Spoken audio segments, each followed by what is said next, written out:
Hello दोस्तों, मैं विकास और आपका स्वागत है द एग्जाम एक्सप्रेस में। आज हम लोग वल्लभ भाई पटेल, सरदार वल्लभ भाई पटेल के बारे में जानेंगे और उनकी जीवनी को समझने की कोशिश करेंगे। तो दोस्तों, भारत के स्वतंत्रता संग्राम से लेकर आजादी तक अनेक महापुरुषों ने अपना योगदान दिया। उनमें से एक थे भारत के प्रथम उप प्रधानमंत्री तथा भारत के प्रथम गृह मंत्री सरदार वल्लभ भाई पटेल, जिनका जन्म गुजरात के नाडियाड में हुआ था, जो खेड़ा जिला में पड़ता है। उनके पिता का नाम झवेर भाई पटेल तथा माता का नाम लाडवा देवी था। सरदार वल्लभ भाई पटेल बचपन से ही पढ़ने में काफी तेज थे। वो वकालत की पढ़ाई करना चाहते थे, जिसके लिए उन्होंने शिक्षा लंदन के बैरिस्टर से लिया। शुरुआत की शिक्षा वो स्वयं ही स्व अध्याय करते थे और वो बाद में लंदन के बैरिस्टर से लंदन से बैरिस्टर की पढ़ाई की। बैरिस्टर की पढ़ाई करने के बाद उन्होंने अहमदाबाद में वकालत की क्रिमिनल्स लॉ में उन्होंने वकालत करना शुरू किया और फौजदारी के वकील थे।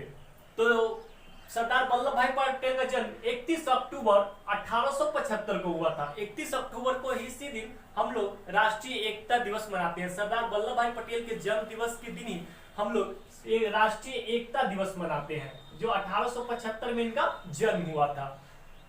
1875 आपको याद रखने के लिए आप ये याद रख सकते हैं कि 1869 में महात्मा गांधी का जन्म हुआ था और 1875 में हुआ था 6 वर्ष बाद ये सरदार वल्लभ भाई पटेल का। तो महात्मा गांधी से 6 वर्ष छोटे थे सरदार वल्लभ भाई पटेल, जिनका जन्म गुजरात के नाडियाद में हुआ था। पिता झवेर भाई पटेल थी और माता लाडवा देवी थी। सरदार वल्लभ भाई पटेल की शादी 16 वर्ष की उम्र में ही कर दी गई थी।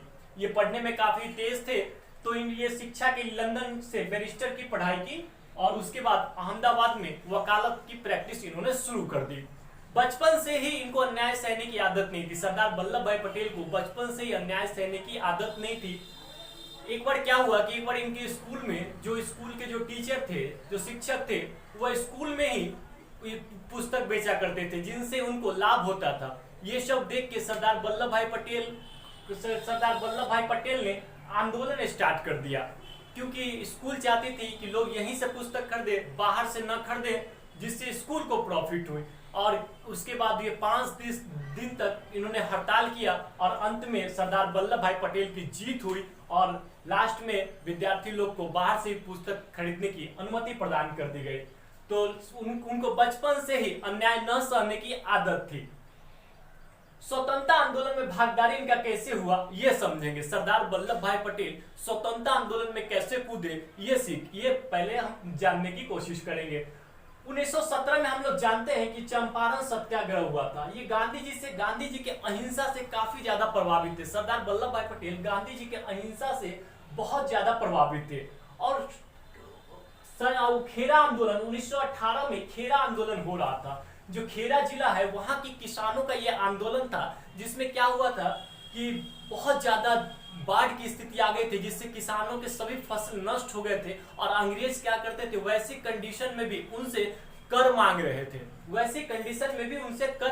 थे। तो किसान इससे बहुत ज्यादा दुखी हुए, क्योंकि उनकी तो फसल नष्ट हो गई। अब वो कहां से धन देंगे, कहां से वो ये करेंगे। तो किसान ने आग्रह किया अंग्रेजों से कि कृपया कर माफ कर दिया जाए, लेकिन अंग्रेजों ने एक न सुनी। उसके बाद वहां के किसानों ने महात्मा गांधी को चिट्ठी लिखी। तो महात्मा गांधी ने वहां पे कहा कि जो स्वयं सेवक में आना चाहता है, जो किसान की मदद करना चाहता है, वो आ सकते हैं। तो उसी में 1918 में जो वकालत की प्रैक्टिस कर रहे थे, वो बहुत बड़े वकील थे। सरदार वल्लभ भाई पटेल क्रिमिनल्स के ज्यादातर केस सॉल्व करते थे और बहुत बड़े वकील थे। तो उन्होंने वकालत वहां पे छोड़ के और 1918 में किसानों का साथ दिया और किसानों को कहा कि किसी भी परिस्थिति में मालगुजारी न देना है। तो खेड़ा आंदोलन में लास्ट में क्या हुआ कि लास्ट में अंग्रेजों को झुकना पड़ा और खेड़ा आंदोलन की विजय हुई और लास्ट में किसानों को कर माफ कर दिया गया। तो यही से एंट्री होती है सरदार वल्लभ भाई पटेल की स्वतंत्रता संग्राम में। उसके बाद उन्होंने वो हीरो कहां से बने, तो वो हीरो बने सरदार वल्लभ भाई पटेल बारदोली सत्याग्रह से।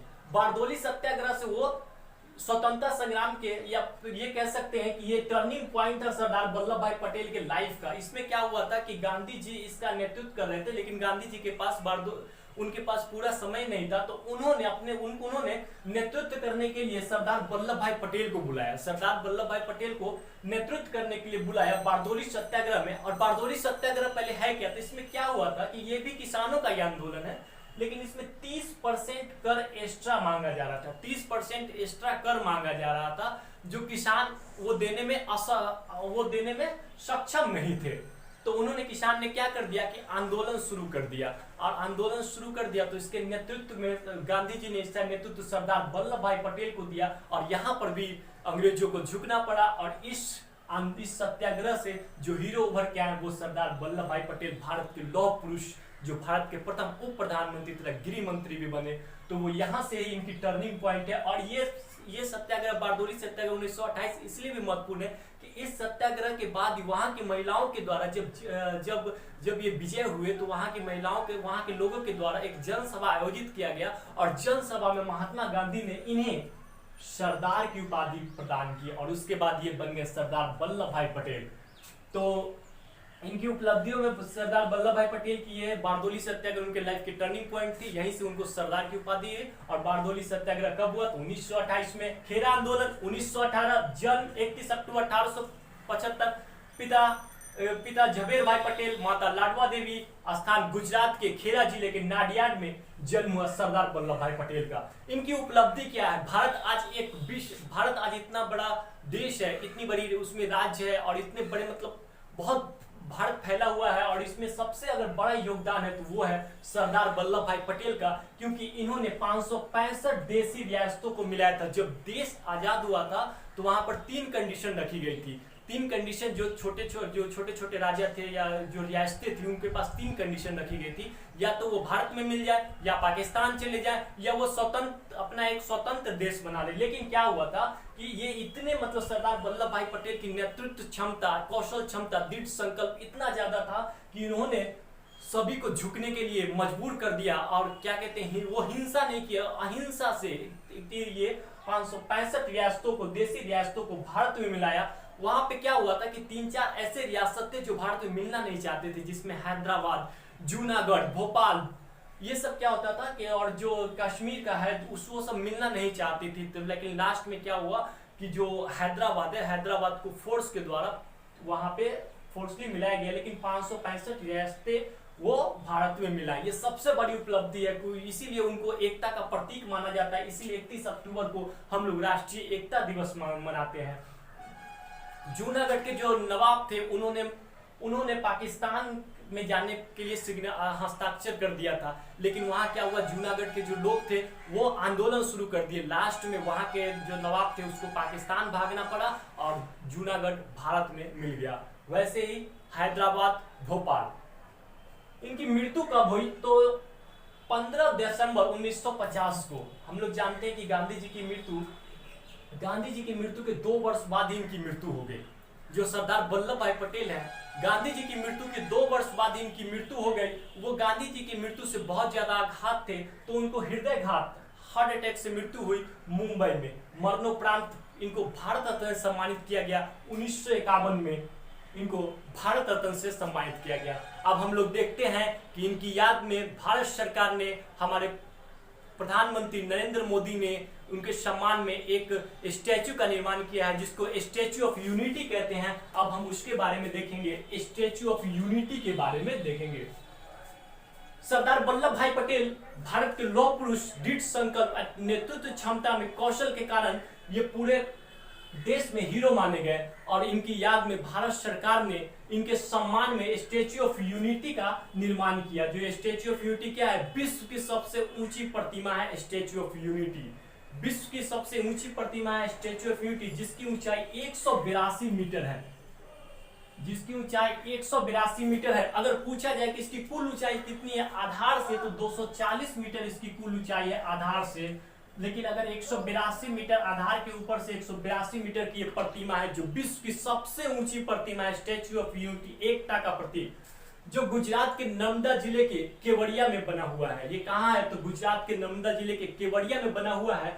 और ये नरेंद्र मोदी का ड्रीम प्रोजेक्ट था। ये जो स्टैच्यू ऑफ यूनिटी था, 2010 से नरेंद्र मोदी ने, गुजरात के जब वो मुख्यमंत्री थे उसी समय घोषणा कर दिए थे कि ये स्टैच्यू ऑफ यूनिटी ऐसा ये प्रतिमा बनेगा जो विश्व में अकेला होगा। और ये 2010 से इनका ड्रीम प्रोजेक्ट था नरेंद्र मोदी का। और 31 अक्टूबर, जिस दिन इनका जन्म हुआ था, 31 अक्टूबर 2013 से इन्होंने शुरुआत किया। 31 अक्टूबर दोस्तों याद रखना, 31 अक्टूबर राष्ट्रीय एकता दिवस। राष्ट्रीय एकता दिवस, ये बार बार क्वेश्चन पूछा जाता है। राष्ट्रीय एकता दिवस हम लोग किसकी याद में मनाते हैं? तो सरदार वल्लभ भाई पटेल। और सरदार की उपाधि इनको कहाँ मिली थी? तो इनको मिली थी बारडोली सत्याग्रह में। तो ये 31 अक्टूबर 2013 से इनकी शुरुआत की गई स्टैच्यू ऑफ यूनिटी की। स्टैच्यू ऑफ यूनिटी बनाने में 1400 मजदूर और 250 इंजीनियर दिन रात काम करते रहे। तो ये बन के 31 अक्टूबर 2018 से इसका उद्घाटन भारत के प्रधानमंत्री नरेंद्र मोदी के द्वारा किया गया। यह अहमदाबाद से 200 किलोमीटर दूर है और इसमें 2 लिफ्ट लगा हुआ है, जिसमें सरदार वल्लभ भाई पटेल की हृदय तक जा सकते हैं और देख सकते हैं पूरा। इसमें गैलरी भी बनाई गई है, वहां से लोग इसका आनंद उठा सकते हैं। यह अहमदाबाद से 200 किलोमीटर दूर है। प्रतिमा की ऊंचाई 182 मीटर है। और 182 मीटर रखने का भी एक बहुत बड़ा रोचक इसमें कहानी ये है कि जो गुजरात है उसमें विधानसभा की सीट 182 है, इसीलिए इस मूर्ति को भी 182 मीटर का ही बनाया गया है। तो अगर 182 मीटर याद नहीं रहे तो ये याद रख सकते हैं कि गुजरात में क्या है, तो विधानसभा की 182 सीटें हैं। और 182 सीटों के आधार पर 182 मीटर, जो विश्व की सबसे बड़ी स्टैच्यू ऑफ यूनिटी, एकता का प्रतीक, वो स्टैच्यू बनाया गया है, प्रतिमा बनाया गया है। प्रतिमा को 7 किलोमीटर दूर से भी देखा जा सकता है। प्रतिमा को क्या 7 किलोमीटर दूर से भी देखा जा सकता है, जिसकी ऊंचाई, कुल ऊंचाई अगर पूछा जाए, प्रतिमा तो 182 मीटर की, लेकिन अगर कुल आधार से अगर उसकी ऊंचाई पूछी जाए, आधार से शीर्ष तक 240 मीटर की ये प्रतिमा है। इसमें 75,000 घन मीटर बजरी का इस्तेमाल किया गया है, 5700 मीट्रिक टन स्टील, 18,500 लोहे की छड़ें और 22,500 मीट्रिक टन सीमेंट का इस्तेमाल किया गया है। जिसको बनाया है पद्मश्री, जिसको डिजाइन किया है पद्मश्री से सम्मानित राम वानजी जी सुतार ने इस प्रतिमा को डिजाइन किया गया है। और यह प्रतिमा क्या है? जंग रोधी प्रतिमा और भूकंप रोधी बनाया गया है। ये प्रतिमा की ये खासियत है कि अगर 6.5 रिएक्टर स्केल से भी अगर भूकंप आती है तो इस प्रतिमा को कुछ नहीं कर सकती। और 220 किलोमीटर 240 किलोमीटर प्रति घंटा आवर की रफ्तार से अगर हवा भी बहती है तो इस प्रतिमा को कुछ नहीं कर सकती है, जो विश्व का सबसे ऊंचा प्रतिमा है स्टैच्यू ऑफ यूनिटी। याद रखना है हम लोगों को दोस्तों।